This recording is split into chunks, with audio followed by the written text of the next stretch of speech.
Olá pessoal, tudo bem? Professor Fabiano aqui falando. Então, hoje a gente vai estudar o primeiro tópico da eletrodinâmica, ok? A eletrodinâmica nada mais é do que a parte da física que se destina a estudar os fenômenos relacionados com as cargas elétricas em movimento. A gente já viu que a carga elétrica é uma propriedade, não é isso? Que explica, por exemplo, a interação elétrica entre algumas partículas. Quem são os portadores de cargas elétricas de um átomo, por exemplo? A gente percebeu que os elétrons e os prótons possuem essa propriedade, ok? Inclusive, a carga elétrica do próton em módulo é igual à carga elétrica desse elétron. E essas cargas aqui receberam o nome de carga elétrica elementar. E a gente já viu isso tudo, que o valor, inclusive, da carga elétrica elementar corresponde a quanto? 1,6 vezes 10 elevado a menos 19 coulomb, onde mais vai ser destinado ao próton e menos será destinado à carga do elétron. Pois bem, o que a gente entende, então, como sendo a corrente elétrica, já que a gente vai estudar eletrodinâmica? Então, dinâmica não está relacionado com algo em movimento. E então, a corrente elétrica nada mais é do que o movimento, só que o movimento ordenado dos portadores de carga daquele meio em questão. Por exemplo, se você quiser considerar, se você puder comigo imaginar aqui um material condutor sólido, tá bom? Importante nesse momento destacar que existem alguns materiais que não permitem a passagem da corrente elétrica. Que materiais são esses? São os isolantes, ok? A gente vai ver no próximo vídeo que existe uma coisa chamada de resistência elétrica. Todo e qualquer material oferece resistência à passagem da corrente, algo intrínseco ao sistema. Só que os isolantes, essas resistências tendem ao infinito, de modo a bloquear totalmente essa passagem, ok? Então, diferente dos isolantes, os condutores permitem. E existem os bons condutores e os maus condutores, ok? Mas o fato é que, se você imaginar um material sólido, condutor, quem são os portadores de carga elétrica nesse material? Os portadores de carga elétrica num condutor sólido são os que a gente chama de elétrons livres. O que são os elétrons livres? São os elétrons da última camada eletrônica. Eles estão fracamente ligados ao átomo, então quando você submete esse condutor a uma diferença de potencial, ou seja, quando você o liga a uma fonte de energia elétrica, esses elétrons que estão fracamente ligados ao núcleo atômico, eles se desprendem por vez e passam eles a se movimentar ordenadamente, sempre no sentido do negativo para o positivo, porque os opostos se atraem. Os elétrons, a gente já viu isso na eletrostática, caminham espontaneamente para pontos de maior potencial elétrico dentro daquele campo, ok? Bom, se nós estivermos considerando os materiais sólidos, quem vai funcionar como portador de carga e constituir a corrente elétrica são os elétrons livres. Se você estiver num líquido ou num gás, aí são os íons, tá bom? Um gás ionizado ou um líquido ionizado vai permitir a passagem ou esse fluxo desse íon vai constituir a corrente elétrica, tudo bem? Bom, se eu te perguntar, em um fio estão passando aqui 20 coulombs de carga, e em outro fio vão passar 20.000 coulomb de carga.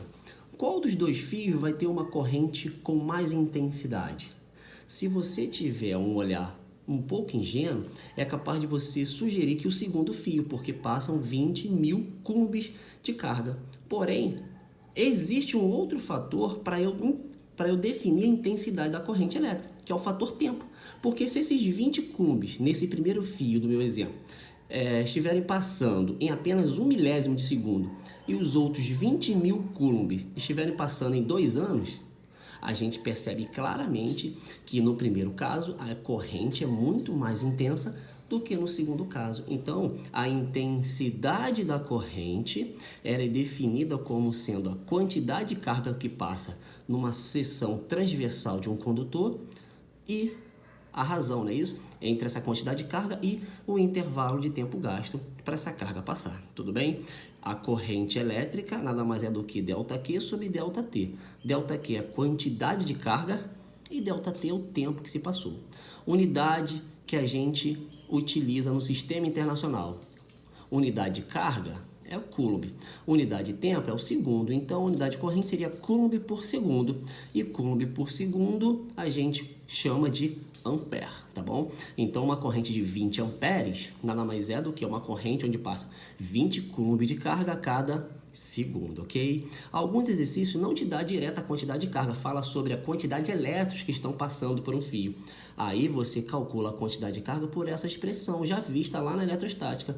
A quantidade de carga nada mais é do que o número de elétrons vezes a carga elétrica elementar, tá bom? Uma coisa importante, como a carga do elétron e do próton elas são iguais, só que ao elétron atribui-se um valor negativo, se você utilizar sempre o sentido do elétron se movendo aqui, você automaticamente vai ficar calculando coisas negativas. Para evitar isso, a gente adota, tá bom, um modelo matemático que adota que ao invés dos elétrons que estão se movendo dentro do condutor, os prótons são quem se move. Por quê? Do ponto de vista matemático, não muda nada. O que vai mudar é o sentido. Então, o sentido real da corrente são os elétrons se movendo, e é sempre do negativo para o positivo. O sentido convencional que a gente adota é o sentido do próton se movendo, ou seja, o próton, para se mover espontaneamente, ele vai do positivo para o negativo. Para que a gente faz isso? Para que a gente adote esse valor sempre positivo para obter um valor de corrente positivo, tá bom? Então, em qualquer exercício que vier te solicitando o sentido real e o sentido convencional. Sentido real, o sentido dos elétrons, porque são eles quem se move de fato. Do negativo para o positivo. Sentido adotado, o sentido convencional. A gente imagina que são os prótons quem se movem, só para pegar a carga positiva. Aí, como o próton é positivo, ele vai se mover espontaneamente para o lado negativo. Então, o sentido convencional é do positivo para o negativo, tudo bem? Então, a corrente elétrica é dada por essa expressão e a gente determina a sua unidade em ampere. É muito importante destacar que existem dois tipos de corrente, basicamente falando. A corrente que a gente chama de corrente contínua, sabe? É aquela onde a sua intensidade não varia em função do tempo, não importa o quanto tempo passa. A corrente elétrica está estabilizada.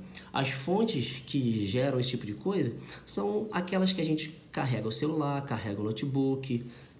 Essas fontes proporcionam corrente contínua, ok? E aí, a partir do gráfico, você consegue determinar a quantidade de carga que vai passar. Por quê? Se você observar aqui, essa expressão dispõe de três grandezas: corrente, carga e tempo. O gráfico já vai te dar de bandeja tempo e corrente. Vai ficar faltando a carga. E como é que você acha a carga? Pela área do gráfico, da figura que vai se formar aqui, um retângulo ou um quadrado, ok? Só que além dessas correntes, existe também a corrente variável, tá certo? A corrente que varia com o tempo, e ela pode ser alternada, ela sobe e desce, o gráfico ficaria o gráfico de uma função senoidal, um morrinho subindo, um morrinho descendo. Ou de um modo genérico, uma corrente variável qualquer é aquela que o valor aumenta ou diminui com o passar do tempo. Observe que a área dessa curva, desse gráfico aqui, abaixo dessa curva, continua dando a quantidade de carga que passou. Só não é tão simples de se calcular como essa área aqui. Aqui a gente precisa de algumas ferramentas matemáticas um pouquinho mais avançadas, ok? Mas eu quero destacar aqui, num gráfico de corrente e tempo, a área sempre te dará numericamente o valor da carga elétrica.